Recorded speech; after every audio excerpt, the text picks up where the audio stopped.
Jack and Jill here. Hello. Welcome to the Jack Jill Show, entertaining real estate investment talk. I'm Jack Butella. And I'm Jill DeWitt, broadcasting from sunny Southern California. Today, Jill and I talk about what motivates you.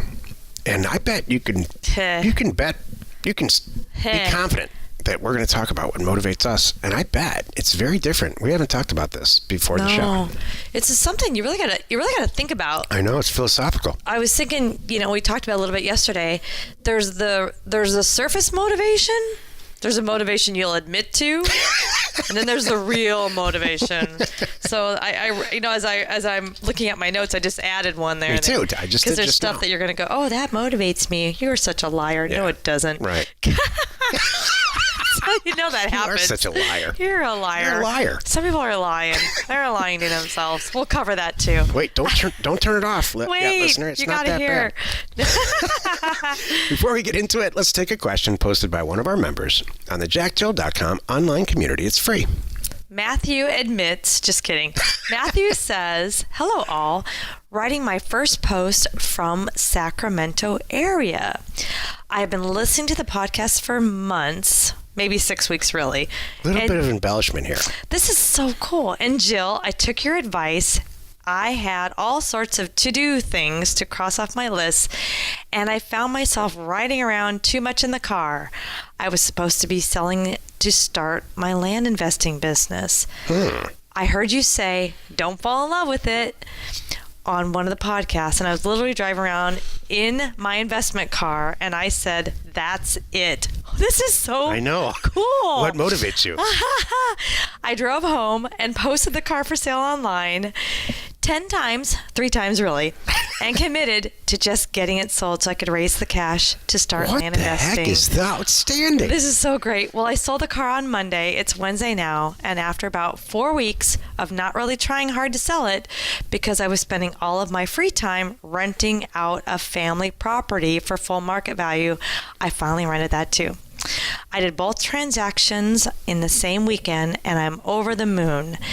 Now I know I can do the rental side of things correctly after struggling with recovering from more evicting a tenant who destroyed my property. Yeah. And now I'm back in the game, and I need more rental properties in Nevada. Good. But as Jack says, I need to learn myself how to find and buy great properties below wholesale so I can do this big time. So here I am, ready to go. Day one starts in 3, 2, 1. This guy's motivated. Now. It's 10 p.m. on Wednesday night. I have always told people that big things in your life happen on day one of you doing something new, or after several years of suffering on Wednesday afternoon at 3 o'clock, because that's the most random time, etc. Boom, your life changes. Well, congratulations cow. on selling a car, Matthew. Oh, I'm so proud of you, Matthew. This rocks. Thank you, and you got it. Jill and I are constantly in some stage of buying and selling a car. Or you get it, right? Oh, why? Matthew, that's so exciting. Talk about making life changes to make bigger life changes. I mean, it is awesome. That was great. Wow. It was stuff works. It's all you. It's really what this show's about. Well, you know what, Matthew? The fact that you send letters out and people sign them and send them back for, whatever, 60, 70% of what's the property's worth, we've established that. You got to get to that point. Yeah. This is Matthew saying, I'm done listening and I'm now taking action. Yeah. That's it. Yep. You have to get to that point. And sometimes, like Matthew here, man, we've all been there. You have to get pushed too far. Yep. Or at least this is how I do it. Matthew sounds a lot like me. Me too. Matthew, you got pushed too far and you snapped. You know what? That's the best time in my life. That's, I'll share a little personal thing. Right now I'm working with a writing coach on my book. And that's what he's pushing me to. He's like, why are you writing this? Why are you writing this? Pushing. And you have to, and the whole basis of my book is I got pushed to the point where I snapped. That's what your book's about? Yeah. And I didn't know it. Your book's about the thing that you're having an issue with? No, my book's about motivating other people when you need that kick in the ass to make some changes. Kick in the ass. Well, and I didn't even know that I had that deep down buried inside me until my writing coach talked to me for an hour and a half, and we got it out. Because you know why? It's perfect for this show. I had a surface topic. I had a surface outline. I had surface stuff, and he said, "Come on, no one wants to read that. We want to know what's really going on, how you can really help people." So I'm like, "All right." I like this coach. Right? You had to get deep. So Should have him on the show. That would be cool, actually. His name's Tim. That would be really cool. I don't know if he listens to the show, but I'll tell him. Or I'll ask him. Anyway. Maybe that's the problem, Jill. Yeah. My point is, Matthew, this rocks, and you sound like me. And yeah, we all know what to do, but you have to motivate yourself, and sometimes snap to get off your rear and do it. And now you're there. You talk about a big commitment. You sold your car. Now you got the money there. You're going to go, all right, there's no looking back. And that's what you need. And now you're not going to stop. And that's awesome. And you're going to get there. Today's topic, what motivates you? This is the meat of the show. Did you have to cut me off? Because this was just had me so excited here. No. Oh, okay. I love when you're excited. Okay. All right. I never have to cut you off. Thank you. Cut myself off. Thank you. What motivates you, Jill? Well, go first. We'll go over either one. Okay, so I was thinking about this. There's surface motivation, and I just even thought about there's motivation you're going to admit and share to the public, but then there's real motivation. Are you going to tell us about both? I hope. I am. All right. So I started to think about myself, and one of the surface motivations that, yeah, I want a big bank balance. That's on the surface. I think I want a big bank balance, right? And I'm sure a lot of people listening to this show and a lot of people out there say, I want a big bank balance. I want to have all this money, and it's going to make me feel good. It's going to make me look good, whatever it is. Is that the real thing that's driving this, or is there something beneath it? So I call that, under the surface, that's your real motivation. So maybe you think you want a big bank balance, but maybe what, for me is, maybe I'm really trying to prove something to myself or my family. I'm getting kind of personal here. Yeah. That I'm worth something. Well, it's not you. No offense. I know you are my family, but you're... You know what? I can safely say you and I have already sufficiently impressed each other. Oh, yeah. I think we're all over it. We're good there. I can for sure sit here and say, I do not expect anything else out of you, Joe. You've impressed me to the point of the point of it where that's it. You can check that off your list. Thank you. Impressed, Jack. Oh, God. Check. Thank you. Well, it's not even really that, because I don't think at the end of the day anybody really cares. Your family. You're raised with family. It's cool to want to impress them, but it's not really for them at the end of the day. It's still for you. Exactly. It's all inside of you. So there's surface motivation and then proving it. Like for me, I'm like, okay, I just need to prove it to myself that I can do it. One of my other ones is successful kids. Okay. That's kind of a surface motivation for me. Like, I want my kids to be successful. I want to be able to brag about them. Is that really what's going on? No. Under the surface is, I want to know that I made a difference and my hard work raising them really paid off. Seriously. That's for me. That's how I define those. So what is it for you, Jack? Therapy for Jack and it's Jack and Jill Therapy Day. Well, I'm sharing what motivates me so people can take a step back to think about, why are you doing this, and make sure you're doing it for the right reasons. First of all, and I agree with you completely. First of all, this changes all the time. It changes with age and where you are. The stuff that motivated me when I was 22 or 23 when I started all this mess, it's entirely and completely different. Right. And the things that I thought that I wanted back then, I did want back then, and they were legit, but it has nothing to do with what I want right now. So what's really important about motivation that no one talks about is what motivates you at the time. So, like every single American red-blooded male, I wanted a fast car, and 5 fast cars later, I'm like, yeah, that was pretty cool. But that's just not it. Was it about the fast car? Okay, that's a surface motivation. That's like, I want to... It's probably all the subliminal TV messages that we've all gotten. I have no idea why. So Jack's. Wait, you got to hear this. So here's Jack's Surface. This is my made up this whole thing. I'm not a therapist. I don't even never talked about this. I just totally made up these topics, by the way. So these are not like real. These are Jill version. So Jack's surface motivation is fast car. His real motivation is good advertising. No, victim of advertising. Victim of good advertising. Victim of good advertising. That's it. My money just flew out of my wallet. I don't know what happened. Actually, I don't even remember the whole event at the dealership. Exactly. It was all a blur. No, that's an advertiser's dream. Yeah, exactly.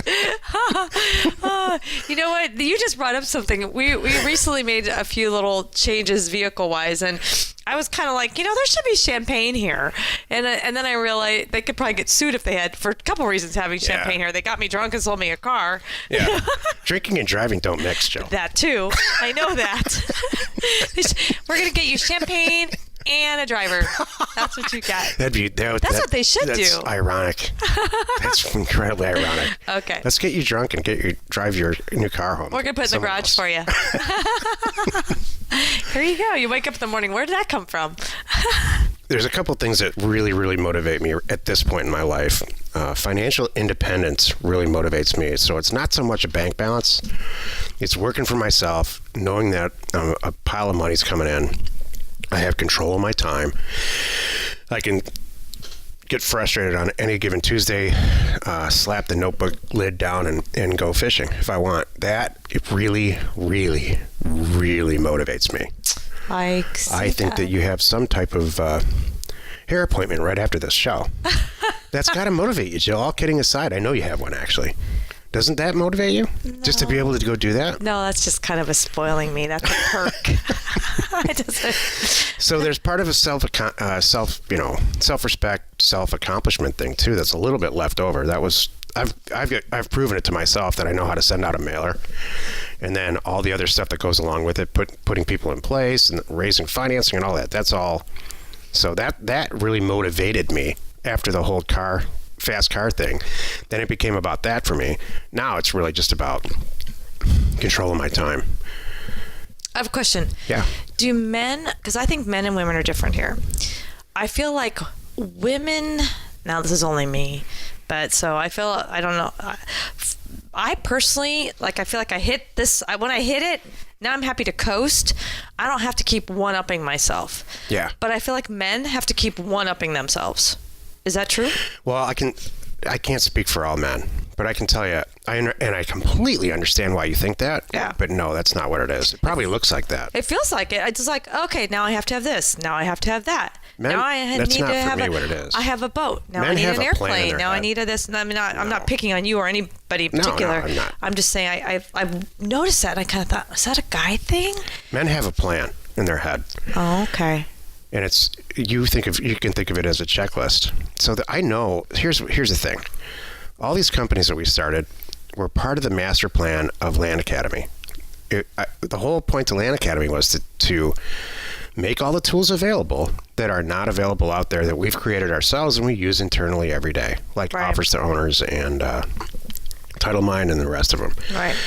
That is really what motivated me. Well, we've done the last company. There's only one left, and it's helping people raise financing to do the deals that in a non-traditional way. So it's a checklist for me. It's not like I'm going to one up. Now I'm going to one up. That's a disease, by the way. People die of heart attacks because they're just trying. They never stop. Right. So does that answer your question? I think doesn't. so. You're thinking about your hair. I can see it. No, I'm just still thinking about the difference. I mean, it just, I guess so. Well, you know where I got confused is because, you think differently, the game plan thing. So, Yeah. But I get it now. I understand. Thank you, Jack. Here's my last motivational. Everybody think this always gets overlooked. What really motivates me, it motivated me on day one, and it'll motivate me whenever the last day is. The real estate itself.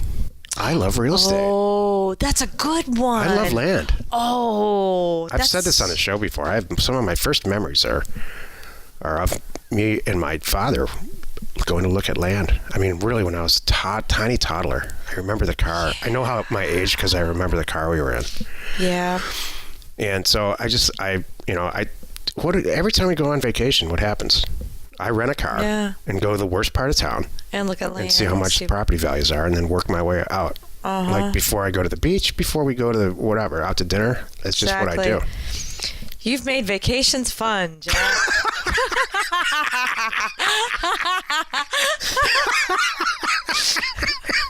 What are we going to do today? We're going to drive, everyone. The kids they're old enough now. They're so They just we're there. We don't go. They kids don't care. see ya. We've wrecked it. Yeah.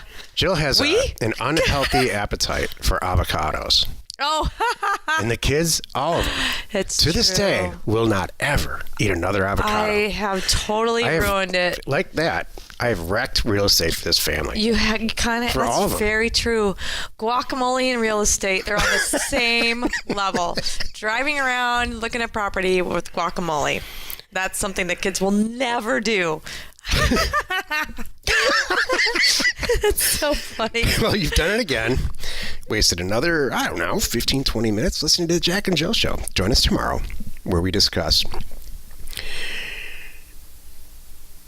how real estate is better than... Oh, yeah.